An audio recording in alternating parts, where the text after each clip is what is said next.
Hi friends, अस्सलाम वालेकुम and welcome back. आज की रेसिपी बहुत यूनिक है और बहुत ही यमी है, फुल ऑफ एनर्जी है। तो आज मैंने बनाई है चोको डेट्स, जिसको आप खाते ही बोलेंगे वाओ यमी। तो चलें देखते हैं इसको कैसे बनाते हैं। तो सबसे पहले ले लेने हैं बादाम और इनको ड्राई रोस्ट कर लेना है। इनको ड्राई रोस्ट करना ज़रूरी है ताकि जो इनमें मॉइस्चर और एक्सेस वो रिमूव हो जाए और ये और ज़्यादा क्रंची हो जाए। साथ में ले ली है मैंने खजूर। खजूर को लगा लिया है कट, और इस तरह से कट लगाने के बाद जो इसका सीड होता है उसको रिमूव कर देंगे। ये देखिए कितनी आसानी से निकल आया। और बस इसकी जगह पर रख देंगे ये बादाम, रोस्ट किया हुआ बादाम। बंद करेंगे इसको और बाकी सारी खजूरों में इसी तरह से बादाम लगा लेंगे।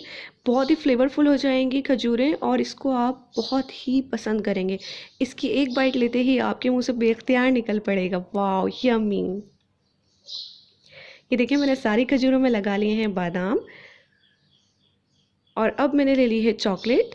इसको मैंने मेल्ट कर लिया है, ये कंपाउंड चॉकलेट है और इसको डबल बॉयलर मेथड के ज़रिए मैंने इसको मेल्ट कर लिया है। खजूर को बहुत अच्छे से इसके अंदर डिप करेंगे, चॉकलेट को अच्छे से कोट करेंगे खजूर पर, और फिर इसको एक दूसरी प्लेट में निकाल देंगे। इसके ऊपर मैंने बटर पेपर लगा लिया है। बटर पेपर लगाने से बहुत ईजिली ये निकल आएंगी इसमें से। बस इसी तरह से सारी जो खजूरें हैं उनके ऊपर चॉकलेट लगा लेंगे और इस बटर पेपर पर रखते जाएंगे। इस रेसिपी को ज़रूर बनाएं, बहुत ही मज़ा आने वाला है आपको ये खाकर। सब आपकी बहुत तारीफ़ करेंगे, जो एक बार खाएगा बार बार मांगेगा। तो ये देखिए सारी खजूरों में मैंने लगा दिया है।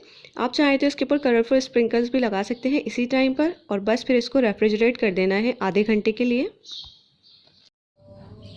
तो ये आधे घंटे बाद मैंने रेफ्रिजरेटर से निकाल ली है और आप देखेंगे कितनी आसानी से ये निकल आएगी इस बटर पेपर पर से। और मैंने थोड़े से कलरफुल स्प्रिंकल्स भी डाल लिए थे। मैं आपको इसको कट करके भी दिखाती हूँ। तो ये देखें, लग रही है ना डिलीशियस। चलें मिलते हैं नेक्स्ट वीडियो में, बाय।